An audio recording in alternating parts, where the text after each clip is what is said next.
हाय, मैं हूँ राजीव कुमार गौतम। मेरा बिजनेस है रियल एस्टेट का।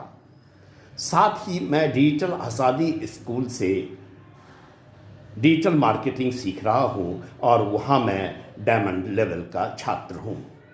हमारे डिजिटल आज़ादी स्कूल के जो सर हैं, जो काफ़ी नामी गिरामी one of the best mentors पे काउंट होते हैं, उनके द्वारा हमें सेल्स टीम प्रोवाइड की गई और जिसमें सेल्स ट्रेनिंग के दरमियान हमारे मेंटोर रहे मिस्टर अनिकेत और उनकी टीम के द्वारा सेल्स बूट कैंप में मैंने जो सीखा वह मेरे व्यक्तिगत जीवन को बहुत ही बेहतरीन तरीके से संभाला। एक शब्द में यही कहूँगा कि मेरे पूरे व्यक्तित्व को एक नए फ्रेम में ढाला और मुझे बेचने की कला में पारंगत कर दिया। आप किसी कला में पारंगत हो जाते हैं तो आपका कॉन्फिडेंस लेवल बढ़ता है। हमने उनसे सीखा कि हमें किसी भी चीज़ को अगर हम सेल कर रहे होते हैं, सपोज अगर डिजिटल मार्केटिंग का कोर्स हम सेल कर रहे होते हैं, तो never try to sell the course, always try to sell the value of course.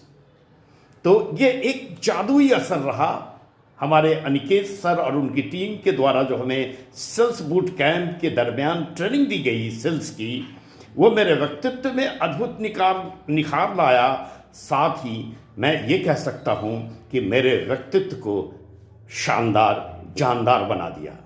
अभी तक इससे पहले मैंने कई वेबिनार, कई सेल्स ट्रेनिंग से अपने आप को गुजारा, सीखा, समझा। व्यक्तिगत तौर पर एज ए रियल एस्टेट मैं भी अपने को उस्ताद समझता था, लेकिन जब अनिकेत सर के सेल्स बूट कैंप का हिस्सा बना तो समझ में आया कि सेल्स की कला क्या होती है।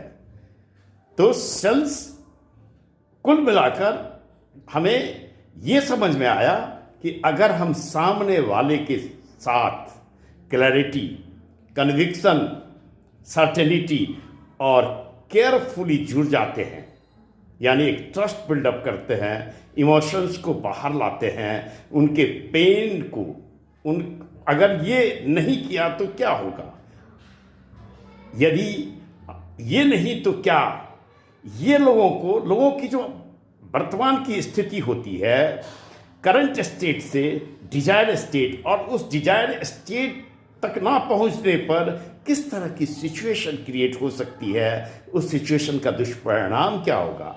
इस तरह कॉन्सिक्वेंस क्वेश्चन के साथ, क्लैरिटी क्वेश्चंस, रोबिंग क्वेश्चंस और कॉन्सिक्वेंस क्वेश्चंस के साथ सेल्स को कैसे क्लोज करना है, ये क्लोजिंग के जो फ्लो होते हैं, बातचीत के जो तौर तरीके होते हैं, oh my god, I really heartily salute to my sir Aniket.